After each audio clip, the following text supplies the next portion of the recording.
ప్రార్థించుదాము. దయగల ప్రభా, ప్రేమగల తండ్రి, శాశ్వతమైన ప్రేమతో ప్రేమిస్తున్నాం మా ప్రియ పరలోకపు ప్రేమ. మీ పరిశుద్ధ నామానికి మరొకసారి మా నిండు కృతజ్ఞతాస్తుతులు వందనములు చెల్లిస్తూ, శ్రేష్టమైనటువంటి శక్తివంతమైనటువంటి దేవుని వాక్కులు మేము భయంతో భక్తితో పొందులాగున ప్రభా, వాక్యపు వెలుగులో మేము క్రీస్తు యొక్క మాధుర్యాన్ని, ఆయన వాత్సల్యతను, ఆయన కరుణా కృపను పొందులాగున మా హృదయాలను, మా శరీరాలను పవిత్రపరుస్తూ మీకు కొన్ని నిమిషములు మేము అంకితమైపోతూ మీ వాక్యం ద్వారా లోతైనటువంటి, ఘనమైనటువంటి, బలమైనటువంటి విశ్వాసములోనికి మా ప్రియబిడ్డలను నడిపిస్తూ నన్ను సిలువ చాటున మరుగుపరచి మీ పరిశుద్ధాత్మ శక్తి బలము చేత ప్రభా, అమూల్యమైనటువంటి సందేశము ద్వారా సంఘము ఎంతగానో దీవించబడలాగున సహాయం చేయగలరట్లు యేసు నామమున వేడుకుంటున్నాము తండ్రి, ఆమేన్. దయచేసి కూర్చుందాం.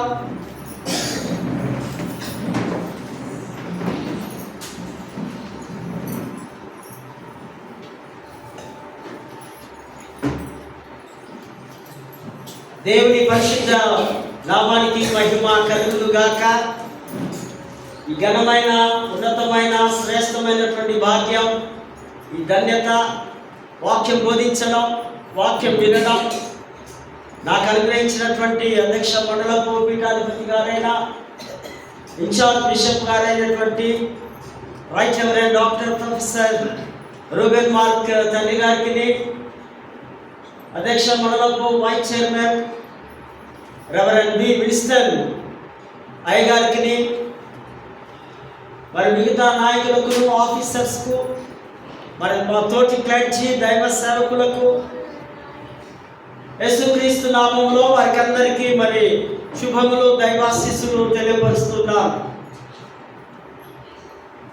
మరియు జగదీరుగుట్ట పాస్టేట్ సిఎస్ఎంఎస్వి చర్చ్ సంఘ నాయకులు, సంఘము చేరవచ్చిన ప్రియబిడ్డలందరికీ కూడా మీ అందరికీ క్రీస్తు నామములో ఉదయకాల దీవెనలు, శుభములు తెలియపరుస్తూ ఈ ఆరాధనకు మీకు ఆహ్వానాన్ని అందిస్తూ ఉన్నాను. మరి దూర ప్రాంతం నుంచి కూడా వీక్షిస్తున్నా మా కుటుంబాలు, మా స్నేహితులు, బంధువులు, తెలిసిన వారు అందరికీ కూడా దేవుని పేరిట వారికి శుభములు తెలియపరుస్తున్నాను. క్రీస్తునందు ప్రేమైనటువంటి వారులారా, మరి ఈ వారం కూడా ఈ పర్వదినం, ఈ పునరుద్ధాన దినం,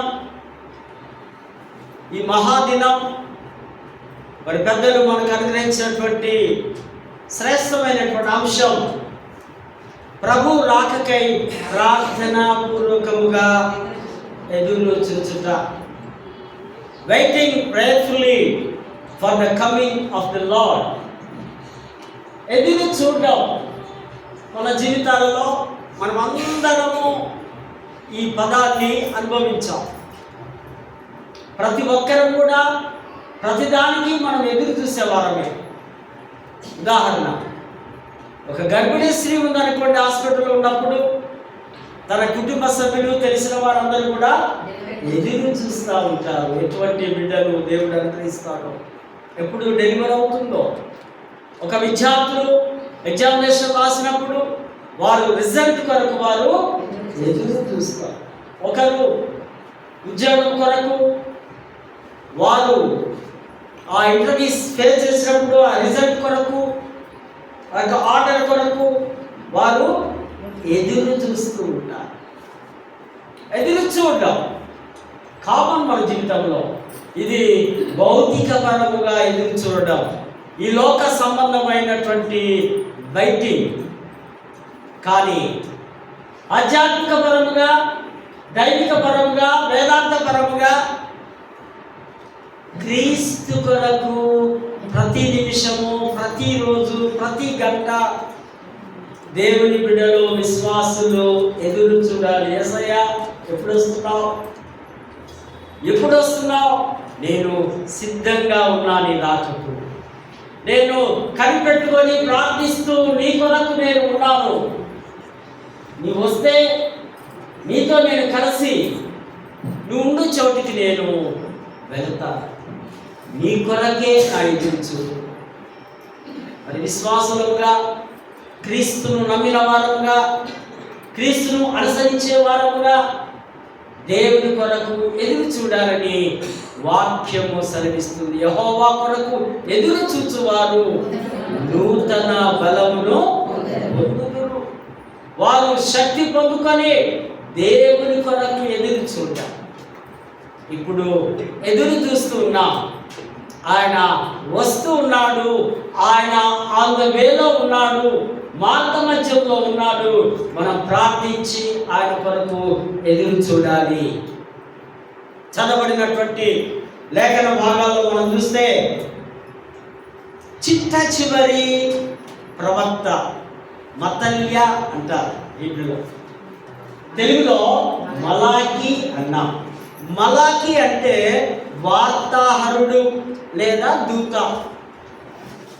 దేవుని దగ్గర నుంచి ఒక సమాచారాన్ని తీసుకొని, ఒక విషయాన్ని తీసుకొని తన ప్రజలకు తను ప్రవచించేవాడు.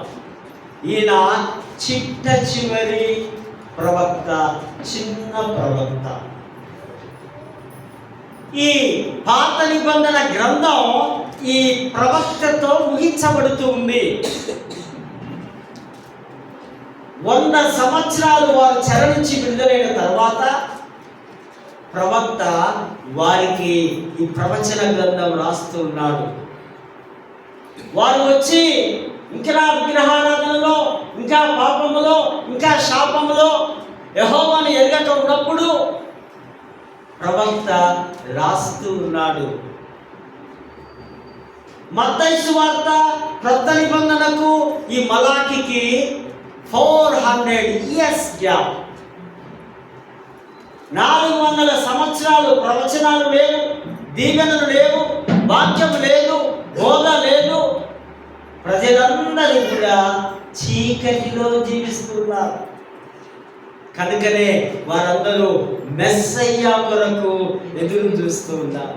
ఓ మెస్సయ్య, నువ్వు రావయ్యా, మేము చీకటిలో ఉన్నాం, మేము దిక్కుదోచని స్థితిలో ఉన్నాం, మమ్మల్ని దీవించేవాడు, మాకు ప్రవచనాలు ఇచ్చేవాడు ఎవరు లేరు.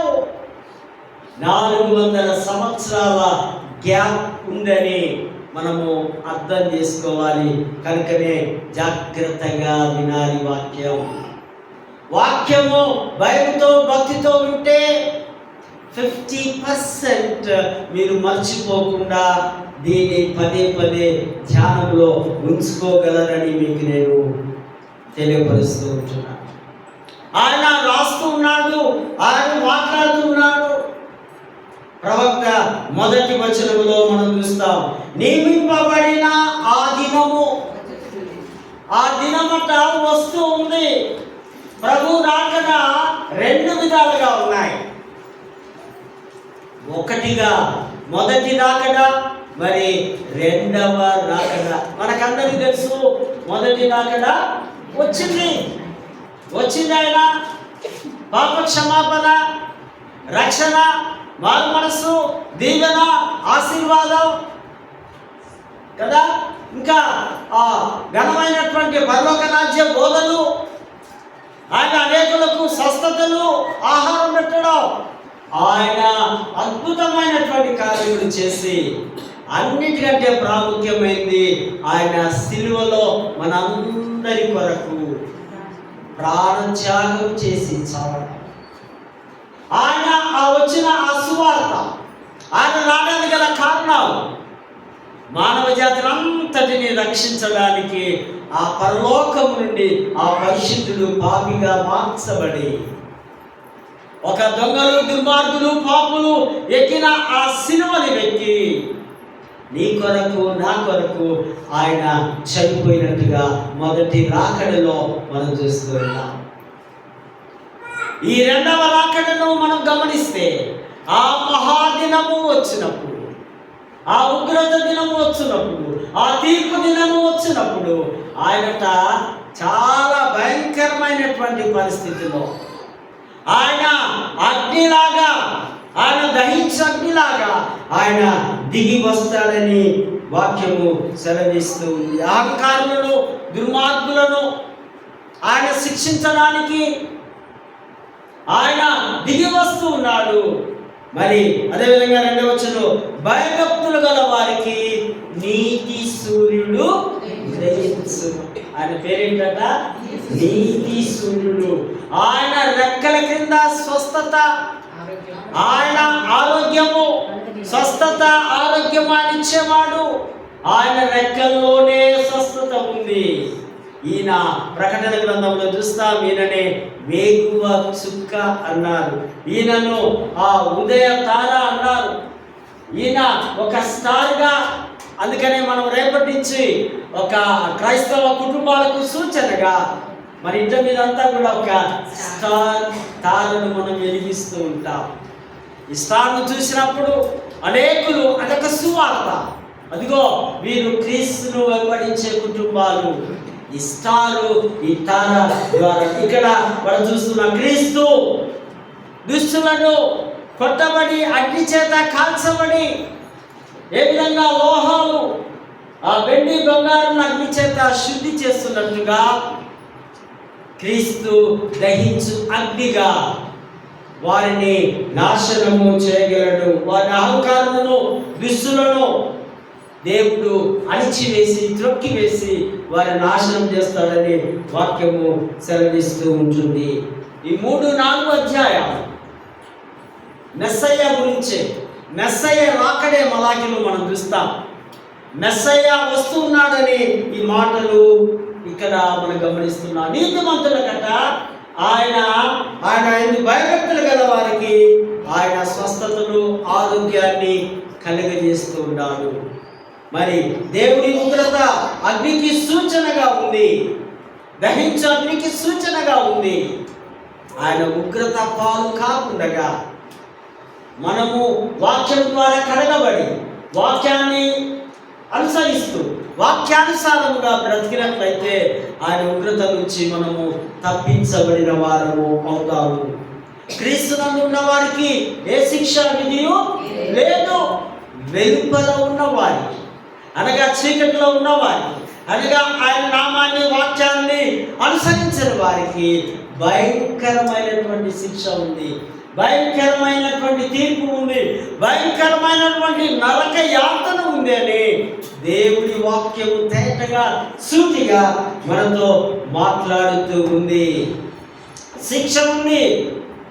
ఆయన ఆ నీతి సూర్యుడు రాకడలో ఆ కిరణాలు, ఆ నీతి సూర్యుడైన యేసుక్రీస్తు యొక్క కిరణాల ద్వారా ఆకాశంలో ఉన్నటువంటి ఆ సూర్యచంద్ర నక్షత్రాల కంటే ఈ గొప్ప, ఈ యొక్క వెలుగుమైనటువంటి, నేను లోకములకు వెలుగు అన్నట్టుగా ఆయన కిరణాలు ఎవరి మీద తాకుతాయో, ఎవరిని అంటుకుంటాయో, ఎవరిని ముడతాయో వారు అద్భుతంగా దీవించబడగలరని వాక్యము సెలవిస్తుంది. ఈజిప్ట్ దేశంతో ఒకప్పుడు చీకటే, కానీ ఇజ్రాయెల్ ప్రజలకంతా అది వెలుగు అయిపోయింది.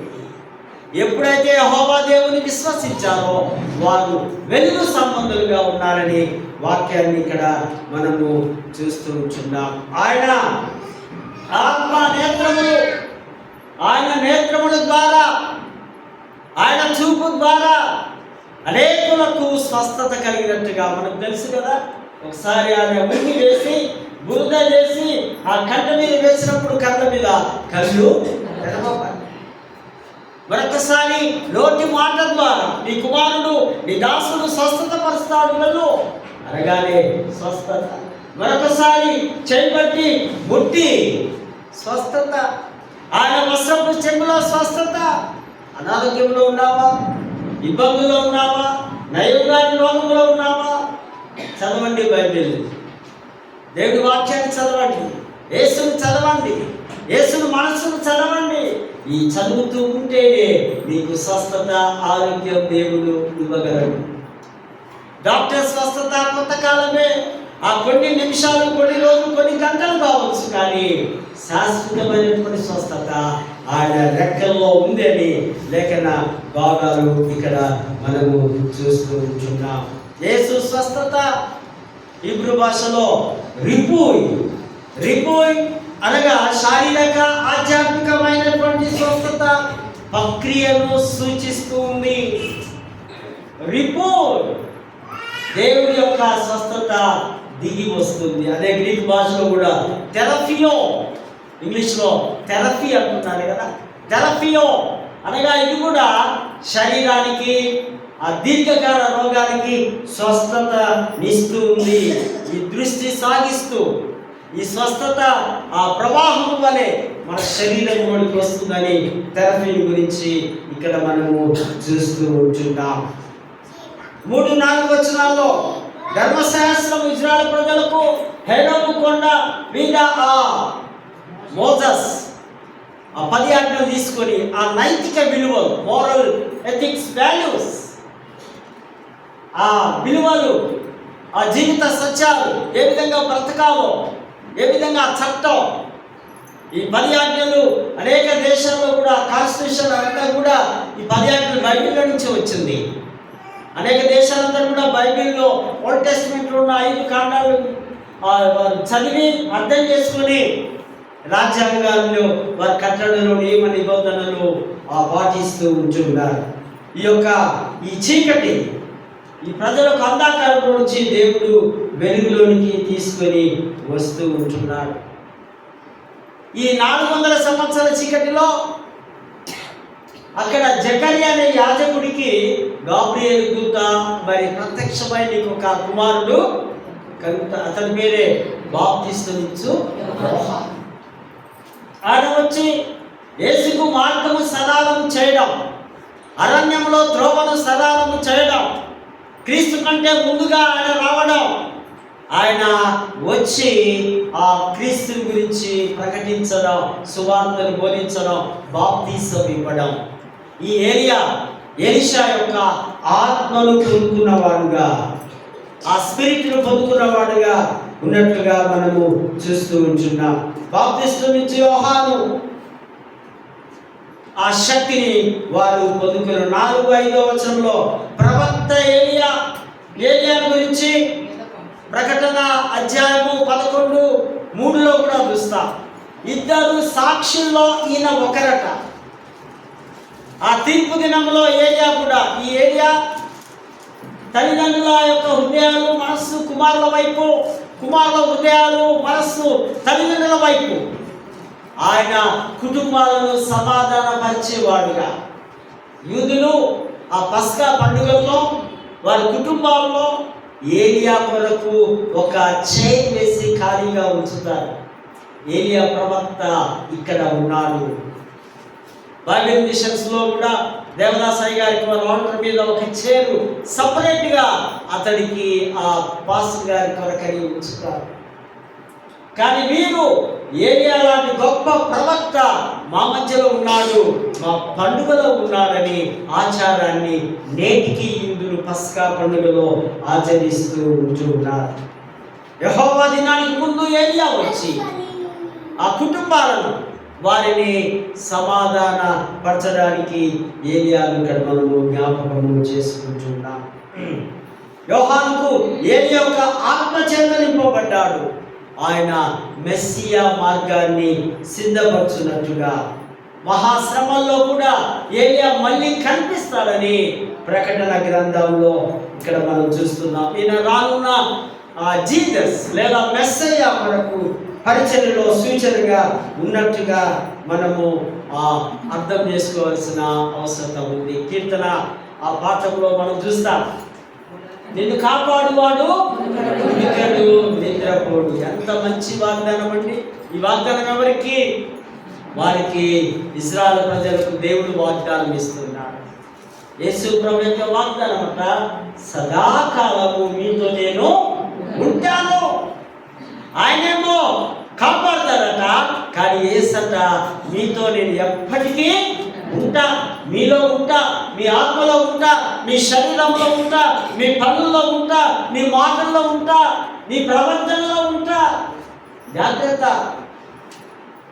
మీరు ఎటువంటి పనులు చేస్తున్నా మీరు అనుకోవాలి మనసులో, యేసయ్య నా హృదయంలో ఉన్నావు కదా, నేను ఇటువంటి పనులు చేయడానికి వీలు, ఎందుకంటే సదాకాలం ఎప్పటికీ నీతో నేను ఉంటానని దేవుడి వాక్కును ఇక్కడ మనము చూస్తూ ఉంటున్నాం. ఏ అపాయము నీ గుడారము సమీపించదు, నీ రాకపోకర్లేదు యెహోవా నిన్ను కాపాడేవాడు ఆయన. కొన్నిసార్లు చిన్న బిడ్డలు తల్లిదండ్రులు కాపాడవచ్చునేమో ఒక వయసు వచ్చేంత వరకు, కానీ ఎప్పటికీ కాపాడేవాడు, చిరకాలం ఉండేవాడు యేసు మనను కాపాడుతూ ఉంటాడు. నీ ప్రాణమును కాపాడుతా, నీ ప్రయాణాన్ని కాపాడుతా, నిన్ను కాపాడుతా, నీ కుటుంబాన్ని కాపాడుతా. నాకు కావాల్సింది నీవే, నీ హృదయం నాకు కావాలి. ఈ యాత్ర కీర్తన యెరూషలేము దేవాలయం వెళుతూ ఉన్నప్పుడు ఆ యూదులందరూ కూడా ఆ పాటలు పాడుతూ, కీర్తనలు అంటే స్తుతులు, ఈ స్తుతులు లేదా పాటలు, ఈ కీర్తనలు పాడుతూ దేవుణ్ణి గణపరుస్తూ ఉన్నట్టుగా మనము అక్కడ ఆ సందర్భంలో మనం జ్ఞాపకం చేస్తూ ఉంటున్నాం. మరి ఆ పత్రికల పాటల్లో కూడా మనం గమనించినట్లయితే ప్రభు దినాన్ని గురించిన సూచనలు అవి మనకు కనిపిస్తూ ఉన్నాయి. పరిశుద్ధుల బోధలో నడుచుకుందాం. తెస్సలోనిక సంఘములో చాలా అబద్ధ బోధకులు, అబద్ధ ప్రవక్తలు, మరి సంఘ నాయకులే కావచ్చు, లేదా వచ్చే స్పీకర్సే కావచ్చు, లేదా ఆ సంఘంలో ఉన్న గురువృద్ధులే కావచ్చు, వారట చాలా భయంకరంగా బోధిస్తూ తప్పుదారి పట్టిస్తూ ఉన్నారు. ఆ సందర్భంలో పౌలు వారికి ఈ పత్రికలు రాస్తూ ఉంటున్నారు. విశ్వాస భ్రష్టులవుతారు ఒకటి, రెండవది నాశన పుత్రుడు పాప పురుషుడు బయలుదేరుతాడు. సంఘంలో లేదా సమాజంలో, ఆది సంఘంలో కొందరు పాప పురుషులు భ్రష్టత్వానికి గురైపోయినటువంటి వారు ఉన్నారు. వారి నాశన పుత్రుడు, వారిలో సైతాను యొక్క ముద్ర వేసుకొని, లేదా ఆ యొక్క క్రీస్తు విరోధి యొక్క ఆ మనస్సును వారు కలిగి సంఘంలో సంచరిస్తున్నారు. చాలా జాగ్రత్తగా మీరు ఉండాలని రాస్తున్నాడు. 2వ వచనం, చంచల మనస్కులు కాకుండా చదిరిపోకుండా. కొన్నిసార్లు మన మనస్సులు అటు ఇటు పరిగెత్తాలి. అక్కడ కొన్నిసార్లు మనము మన పెద్దల ఆచారాలు పాటించకపోతే ఆ చుట్టపోడు మళ్ళీ నా ఇంటికి రాడు, లేదా ఆ బంధువులు నాతో మాట్లాడు, సర్లే ఈ కార్యక్రమం కూడా చేద్దాం, సర్లే ఇది కూడా చేసి ప్రభులో ఉందాం, ఇది 10% కదా, 90% క్రిస్టియన్గా ఉన్నారు. చంచల మనస్సు కల వారి మీద ఇంతట దేవుని ఉగ్రత దిగి వస్తూ ఉందని వారు అటువంటి సమయంలో వారిని దేవుడు దహించి వేస్తాడు. మీరు బెదిరిపోకుండా చెదరిపోకుండా మీరు ఉండాలని పత్రిక పౌలు సంఘానికి రాస్తున్నట్టుగా చూస్తున్నారు. అందులో వారి యొక్క సూచనలు ఉన్నాయట. భ్రష్టత్వం సంభవిస్తుంది. పాప పురుషుడు వెల్లడైనప్పుడు, వాడు కనిపించినప్పుడు, వాడు బయలుపడితేనే కానీ ఆ దినము రాదు. సంఘ చరిత్రలో కాలమానంలో మనం చూస్తే ఆ దృష్టత్వం ఎంతో మితిమీరిగా ఉన్నట్లుంది. ఆది సంఘములో చాలామంది ఆ విధంగా ఆ బోధన ద్వారా క్రీస్తుని ప్రక్కన పెట్టి వారి భ్రష్టత్వానికి గురైనట్టుగా వారు అటువంటి సూచనట్టుగా మనము చూస్తూ ఉంటున్నాం. 4వ వచనంలో కృష్ణుడు దేవుని కన్నా తన్ను తాను హెచ్చించుకొని, నేనే దేవునంటూ తను తాను హెచ్చించుకొనొచ్చు, విశ్వాసులు మోసపుచ్చుచు దేవుణ్ణి పూజింపక నేనే దేవుడంటూ నన్నే ఆరాధించండి అంటూ ఆది సంఘములో ఆ యొక్క రోమా చక్రవర్తులందరూ కూడా ఇటువంటి యొక్క ఆలోచనలు కలిగి, నీలో చక్రవర్తి కానీ, డెమోషన్ చక్రవర్తి కానీ, వారి యొక్క విగ్రహాలు ఆ యొక్క వీధుల్లో చౌరస్తాలో ఉంచుకొని అందరూ కూడా వెళ్ళి నమస్కరించాలి, అందరూ సాగిన పడాలి, లేదంటే వారికి చిత్రహింసలు చేసేవారు. క్రైస్తవులు కొందరు బలంగా విశ్వాసంగా ఉన్నవారు మాత్రం అతన్ని ఆరాధించినప్పుడు అగ్ని చేత నూనెల ద్వారా వారిని హింసలు పెట్టి చంపినట్టుగా సంఘ చరిత్ర తెలియపరుస్తుంది. నన్ను మాత్రమే మీరు వర్షిప్ చేయాలని దుష్టుడు పాప పురుషుడు అంత్యక్రీస్తు ఆ సంఘాల్లో ఆదిమ సంఘంలో ఫస్ట్ సెంచరీలో మనము చూస్తూ ఉంచున్న ప్రజలను మోసం చేయడం. మరి 6-7 వచనాల్లో కూడా అడ్డగించువాడు తీసివేయబడును, తన సొంత కాలంలో అనేకులు తన తట్టుకు తిరగవలనని లోకమును సిద్ధపరచుచున్నది. ఈ యొక్క దుష్టుడు లోకానంతా సిద్ధపరుస్తూ నా వైపుకే రండి, మీరంతా నాకు సంబంధికులు, అటువైపు వెళ్ళకూడదని ఆ క్రీస్తు విరోధి సంఘంలో ఆ మాటలు తెలియపరుస్తూ ఉంటున్నారు. 4వ వచనంలో సత్య విషయమైన ప్రేమ సృష్టి ఆరంభం నుండి మానవుడు దేవునికి తిరుగుబాటు చేస్తూనే ఉన్నాడు. ఆదాము అవ్వ కాలంలో నుంచి దేవుని సత్యాన్ని వాక్యాన్ని లెక్క చేయక ఖ్యాతను చేయక దేవుని నుండి వైదొలిగిపోయి అతడు శ్రమలు కష్టాలు వ్యాధులు మరణము తెచ్చుకున్నట్టుగా లేఖన భాగాలు సెలవిస్తూ ఉంటున్నాడు. తను క్రీస్తునందరి విశ్వాసం సత్యం పట్ల తీవ్రమైన నమ్మకం కలిగి ఉంటేనే దేవుని యొక్క ప్రత్యక్షత దేవుని యొక్క ఆశీర్వాదాలని పౌలు తెలియపరుస్తున్నాడు. 11వ వచనంలో మోసము చేయు శక్తిని దేవుడు వారికి పంపుతున్నాడు. సైతానుకు శక్తిని ఇస్తున్నాడు దేవుడు. మనకు తెలుసు, యోగు గ్రంథం అంతా తెలుసు. చెప్తున్నాడు సైతాను గురించి, నీవు ప్రాణము తప్ప నువ్వేం చేసినా నా భక్తుడు నీకు లొంగిపోడు, నీ ఇష్టమైనది చేసుకో. నీవు శ్రమనివ్వడానికి, రోగాలు ఇవ్వడానికి, కష్టాలు ఇవ్వడానికి సైతానుకు దేవుడు అనుమతిస్తాడు. కొన్నిసార్లు మనకు కూడా శరీరంలో రోగాలు వస్తున్నాయి, కుటుంబంలో కష్టాలు వస్తున్నాయి, తిండికి తినలేని పరిస్థితిలో కుటుంబం ఉన్నప్పుడు దేవుడు పరీక్షిస్తున్నాడని గుర్తించుకోవాలి మాట. అప్పుడే మీరు యోగుని గుర్తుపెట్టుకోవాలి. యోగు ఎంతో ధనవంతుడిగా ఉన్నాడు, చివరికి తన జీవితం తన బ్రతికంతా చాలా హీనమైన స్థితిలో ఉంది, కానీ దేవుడు విడిచిపెట్టలేదు. కనుక దేవుడే అటువంటి అనుమతిని అనుగ్రహిస్తాడు.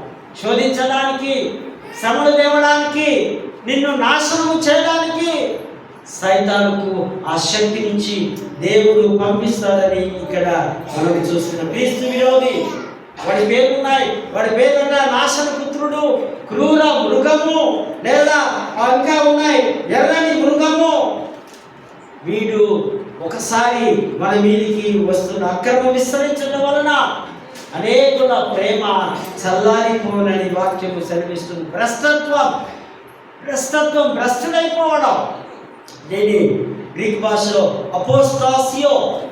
అపోస్టాసియో అనగా వైదొలిగిపోవడం, పరిత్యాగం, తిరుగుబాటు, ఎదురీత, భ్రష్టత్వము కలిగినప్పుడు దేవునిచ్చి ప్రక్కకు తొలగిపోవడానికి విశ్వాసులకు అవకాశం అన్నట్టుగా ఇక్కడ పౌలు రాస్తూ ఉంటున్నాడు. అంత్య దినాల్లో సంఘాలపై దైవరహిత ఆ యొక్క శక్తులు దండెత్తుతాయి.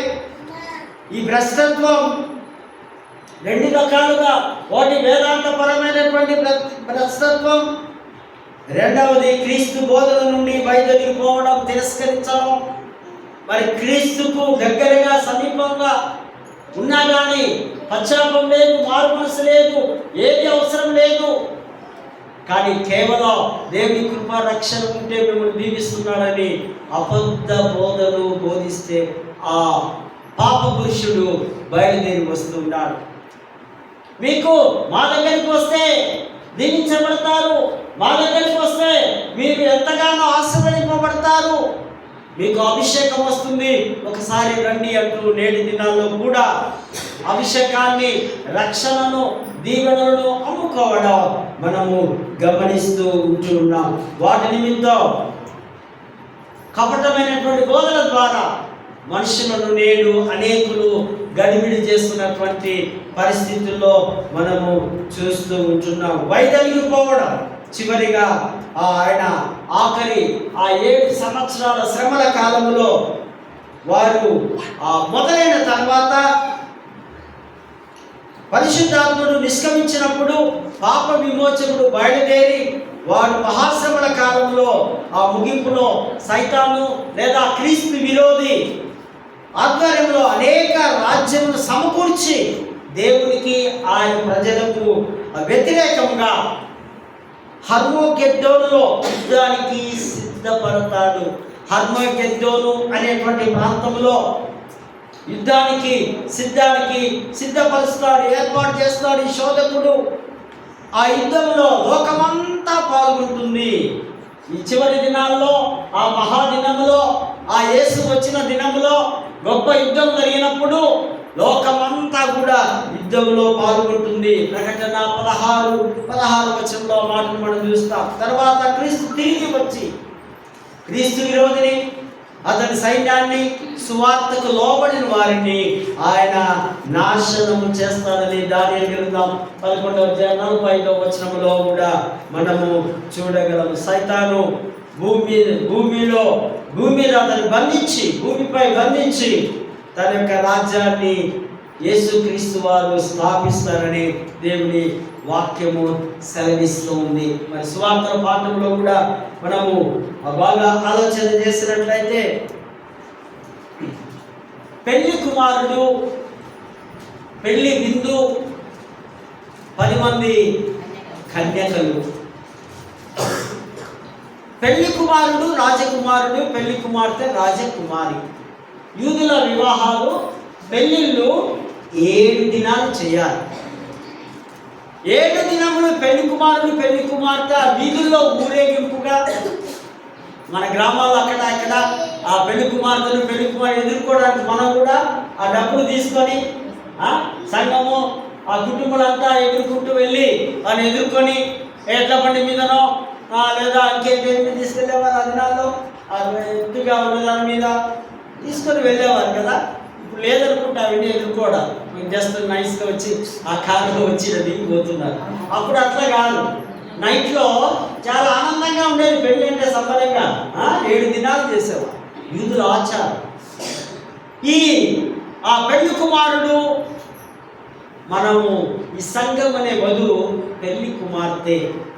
ఈ యొక్క ఉపమానం యేసుక్రీస్తు వారు తెలియపరుస్తూ ఉన్నారు. ఉపమాన రీతిగా వారు బోధిస్తున్నారు. 10 మంది ఉన్నారు. 10 మంది పరిశుద్ధాత్మను కలిగి ఉండడానికి ప్రయత్నం చేస్తూ ఉన్నారు. వీరి యొక్క విశ్వాస జీవితములకు ఎవరి విశ్వాస జీవితానికి వారే బాధ్యతలు. ఇది వివాహం యొక్క మహోత్సవం. బాగుంది. 10 మంది వర్జిన్స్ అనగా ఆ పురుషుని ఎరగని స్త్రీ, కన్యకలు, వారిని కన్యక అంటాం. కన్యాదానం అంటాం. పెళ్లిలో కన్యాదానం చేయడానికి ఈ స్త్రీని ఆ పురుషునికి ఇవ్వడానికి ఆ పేరెంట్స్ ముందుకు రండి అని ఆహ్వానము గురువులు చెప్తూ ఉంటారు. 10 మంది కన్యకలు రెడీలో ఉన్నారు. దివిజను పట్టుకొని, నూనె పట్టుకొని సిద్ధంగా ఉన్నారు. ఇక్కడ ఒక ప్రాబ్లం వచ్చింది. ప్రభు రావడం ఆలస్యమైనప్పుడు ఏం చేస్తున్నారట? నిద్రించడం. నిద్ర, కునుకు వేద్దాం, టైం ఉంది కదా, 1 గంట 2 గంటలు ఎప్పుడు వస్తాడు? కానీ ప్రభు అంటున్నాడు, నేను దొంగవలే వస్తాను. ఒక రాకడ. మరొకటి, అందరూ చూస్తూ ఉండగా అంటున్నారా? అందరూ చూస్తూ ఉండగా. ప్రకటన గ్రంథంలో చూస్తాం. నన్ను పొడిచిన వాడు చూస్తాడు, అక్కడ ఆ చుట్టూ ఉన్నవారు చూస్తారు, దూరంగా ఉన్నవారు చూస్తారు, చూడలేని వారు కూడా చూస్తారు. ఒకసారి అట్లా వస్తా, ఒకసారి మధ్యాకాశంలోకి వస్తా, మరొకసారి భూమి మీదికి వస్తా, దొంగ వలె వస్తా అన్నాడు. పడుకున్నారు వీరు. పడుకున్న తర్వాత ఈ బుద్ధిగల కన్యకలు, బుద్ధి లేని కన్యకలు. బుద్ధిగల కన్యకలు అంటే పిలువబడ్డవారు, దేవునికి భయభక్తులు గలవారు, దేవుని చేత ఏర్పరచబడ్డవారు, దేవుని చేత దీవించబడ్డవారు. వీరందరినీ ఒక కేటగిరీలో మనం చూద్దాం. బుద్ధి లేని కన్యకలు అంటే వారికి పిలుపు లేదు, రక్షణ లేదు, మారు మనసు లేదు, వారికి ఏమీ లేదు. కానీ మేము కూడా విశ్వాసం వలె మేము కూడా క్రీస్తుని చూడాలని, క్రీస్తు పెళ్లికి మేము హాజరు కావాలని వారు అక్కడ వెయిట్ చేస్తూ ఉన్నారు. ఒక సడన్గా ఒక టైంలో ఒక పిలుపు వచ్చింది, రండి, ఎవరు వస్తున్నారు? పెళ్లి కుమారుడు ఆయన వస్తూ ఉన్నాడు, మీరందరూ మేల్కొని ఎదుర్కోవడానికి సిద్ధపడుతూ మీరు రండి అని పిలుపు వచ్చింది. పిలుపు రాగానే బుద్ధిగల కన్యకల్లో ఫుల్గా ఉంది నూనె పరిశుద్ధాత్మకు సూచనగా ఉంది, నూనె స్వస్థతకు సూచనగా ఉంది, నూనె మెలకువకు సూచనగా ఉంది, నూనె ఇంకా రకరకాలుగా మనము అర్థం చేసుకోవచ్చు. ఈ నూనె ఉంది, ఈ నూనెలో ఆ దింటిలో వేసుకొని వాళ్ళు సిద్ధంగా పడుతూ ఉంటే బహుశా బుద్ధి లేని వారు ఆ టైంలో కూడా ఆర్పివే కట్టెలు పెట్టుకున్నారేమో, నూనె అయిపోయి. అప్పుడు అడుగుతున్నారు, ఏమడుగుతున్నారు? కొంచెము నూనె అయ్యగారు, నువ్వు ఒక్కడికే పోతావు పొరలోకి, నన్ను విడిచిపెట్టి నేను కూడా వస్తా అని అన్నదనుకో, నేనేమి చేయలేను. ఎందుకు? నాకు నీకు ఈ నూనె సరిపోదు, ఈ రక్షణ సరిపోదు, ఈ మారు మనస్సు సరిపోదు, ఈ నూతనత్వము సరిపోదు. నాది నాకే, నా దిగిటి, నా నూనె, నా విశ్వాసం నా దేవుడికే, నాకే. నువ్వు వెళ్ళి కొనుక్కో. అమ్మువాడు ఎవడైనా ఉంటే కొనుక్కోండి. అమ్మువాడు ఎక్కడ కనిపిస్తారు మనకు? ఎక్కడ కనిపిస్తారు? రాజుల గ్రంథంలో సారేపేతు విధవరాలు ఒకసారి ఒక అద్భుతాలు మనం చూస్తాం కదా. అదేంటిది? ఆ బుడ్డిలో నూనె అయిపోదు, నీ తొట్టిలో పిండి అయిపోదు. కారణం అక్కడ అద్భుతాలు చేయబడ్డాయి. ఆ నూనెను నువ్వు తీసుకొని అమ్ముకొని నీ బాకీలు అది చనివేలాగా నువ్వు అమ్ముతూ ఉంటే తీస్తున్న కొలది నూనె వస్తూనే ఉంటుంది. వెళ్ళి కొనుక్కో. పాపం ఎంత దూరం వెళ్ళారో తెలియదు, కొనుక్కున్నారు. వచ్చి పిలుస్తున్నారు, అయ్యా అయ్యా, ఇదిగో మేము కూడా మీ కొరకు ఎంతో సేపు, మేము కూడా వాళ్ళలాగానే వెయిట్ చేస్తున్నాం, తలుపు తీయండి. చాలా ఎంత కష్టమైన మాట. మీరెవరు? నీ 50 సంవత్సరాలు, నీ 60 సంవత్సరాలు, నీ 70 సంవత్సరాలు భక్తి, జస్ట్ 1 minute ఫెయిల్ అయిపోయావు. నీకు డోర్ ఓపెన్ కాదు. నీకు డోర్ ఎక్కడ ఓపెన్ అవుతుంది? ఎడమ వైపున ఉండు వారులారా, శపించబడిన వారులారా, నిత్య నరకాగ్నిలోనికి వెళ్ళే వారులారా, అందులోకి ఇస్తుంది. ఎంత బ్రతిలాడినా ఆయన ఆ యొక్క తలుపు అవే మెలకువగా ఉండడం, జాగ్రత్తగా ఉండడం. దేవుడి యొక్క పిలుపు ఎప్పుడు వస్తుందో, ఆయన ఎప్పుడు దిగి వస్తాడో అప్పుడు దివిటీల వలె మనము వాక్యం చేత పట్టుకొని మారు మనసు పొందుకొని, ప్రభువా ఇదిగో నేను వస్తున్నా, నేను ఎదుర్కోవడానికి వస్తున్నాను, నీవే నా పెళ్లి కుమారుడు, నేను పెళ్లి కుమార్తెనని నువ్వు చెప్పాలి. 2 హెచ్చరికలు. సంఘము ఎత్తబడిన రక్షింపబడిన యూదులకు సూచనగా ఉంది. 7 years ప్రభు తన సంఘముతో తిరిగి మధ్యాకాశంలో తన భార్యతో ఈ భూలోకానికి తిరిగి వస్తాడు. పెళ్లి పరలోకములో, విందు భూలోకములో జరుగుతుంది. పెళ్లి అట మనందరి పెళ్లి పరలోకములో ఆ యొక్క యేసుక్రీస్తుతో వివాహము జరుగుతుంది. విందు మాత్రం భూలోకంలో 1000 ఏళ్ల పరిపాలనలో. ఆయన తన భార్యలందరినీ తీసుకొని ఆయన వస్తాడట.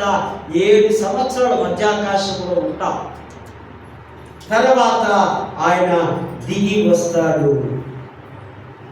నూనె లేని వారందరూ ఎవరట? వేషధారి, నకిలీగా, డూప్లికేట్, ఫేక్, నటిస్తున్నావు. భక్తి ఉందా? విశ్వాసం ఉందా? రక్షణ ఉందా? యేసు తెలుసా? యేసు తెలుసా అనే ఒక్క మాటలో ఎంతో అర్థం ఉంది. యేసును కలిగినట్లయితే క్రీస్తు వలె బ్రతకడానికి మనము ప్రయత్నము చేయడం. ఏ గడియో, ఏ సమయమో, ఏ సంవత్సరమో, ఏ దినమో, ఆయన ఎప్పుడు వస్తాడో తెలియదు. Be alone. నీవు సిద్ధంగా ఉండాలి, సిద్ధపడి ఉండాలి. దేవుని పిల్లలకు వారు బుద్ధిలేని వారిగా దేవుని వాక్యం సెలవిస్తుంది. ఒక్కొక్కసారి మనం నిద్రపోతుంటాం కదా, నిద్ర సోమరితనానికి గుర్తుగా.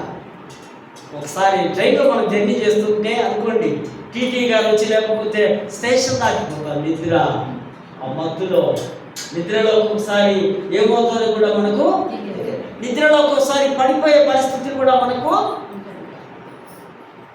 కానీ మెలకువగా ఉండాలని ప్రభు సెలవిస్తున్నాడు. క్రీస్తునందు ప్రేమైనటువంటి వారు పరిశుద్ధాత్మను కలిగి ఉందాం. పరిశుద్ధాత్మ దేవుని సన్నిధిని పొందుకొని ఉందాం. ప్రభు వస్తున్నప్పుడు, ప్రభువా ఇదిగో నేను నీ కొరకు నీతో పాటు ఉండడానికి సిద్ధంగా ఉన్నాను, నేను మెలకువగా ఉన్నాను. మెలకువ అంటే క్రీస్తును కలిగి జీవించడమే. ఈ లోకాన్ని ఎవరైతే విడిచిపెడతారో, లోకాన్ని అవాయిడ్ చేస్తారో వారి మెలకువగా ఉన్నట్టు. కనుక క్రీస్తు రాకడ విషయంలో ఎదురు చూస్తూ, ప్రభువా నీ కొరకు నేను ఎదురు చూస్తున్నాను, నన్ను వచ్చి ఎత్తుకొని తీసుకొని పోవా, నీ రాజ్యంలో నన్ను, నీ కుటుంబంలో నన్ను, నీ మందలో నన్ను, నీ సైన్యంలో నన్ను చేర్చుకొని నా ద్వారా నీవు మహిమ పొందవా అంటూ ప్రతినిత్యము ప్రార్థిస్తూ గడుపుదాం. అటువంటి కృప, పరిశుద్ధాత్మ నడిపింపు, దైవాశీస్సులు దేవాది దేవుడు మనకందరికీ అనుగ్రహించుకుందాం. ప్రార్థించుదాం. దగ్గర ప్రభా ప్రేమ తండ్రి పొందరా ఇంతబడిన వాక్యాన్ని మాకు దేవుడు నాయన భద్రపరచుకోవడానికి సహాయం తెచ్చు. మరొకసారి మేమందరం మెలకువగా ఉంటాం. క్రీస్తు ఎదుర్కోవడానికి, క్రీస్తు కొరకు ఎదురు చూసేవారుగా ఆ విశ్వాసము, ప్రార్థనలో ఉండడానికి సహాయం చేస్తూ జన్మించిన ప్రతి బిడ్డను దీవించగలరు. యేసు నామమున వేడుకుంటున్నాము తండ్రి.